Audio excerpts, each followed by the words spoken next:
Hazırda ölkədə iki böyük kitab mağazalar şəbəkəsi var, Əli və Nino və Libraaf. Sizi bir-birinizdən ayıran nədir? Ümumiyyətlə Əli və Ninonu Libraafdan fərqləndirən xüsusiyyətlər. Ümumiyyətlə, onlarla bağlı danışmağı çox sevirəm. Çünki nə desən, düzgün qiymətləndirilməyəcək də. Bizim aramızda böyük bir qarşıdurma var idi.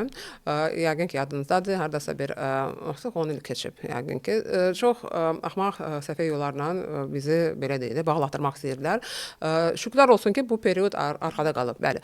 Daim deyirəm ki, mən çox istərdim ki, kitab sahəsində çox böyük rəqabət olsun. Bu çox vacibdir. Çünki açığı deyim, əvvəllər misal üçün biz heç də çox da belə aksiyalar etmirdik. Nə bilim, elə biz var idik və salam. Nə qədər çox olsa, bir o qədər yaxşıdır. Və mən sizə deyim ki, mən böyük kitab şəbəkələrdən, yaxud mərkəzlərdən qorxmuram. Ümumiyyətlə, heç kəsdən qorxmaq lazım deyil. Narahat deyiləm. Daha çox narahatçılıq verən balaca kitab mağazalarıdır. Sizə deyim nəyə görə?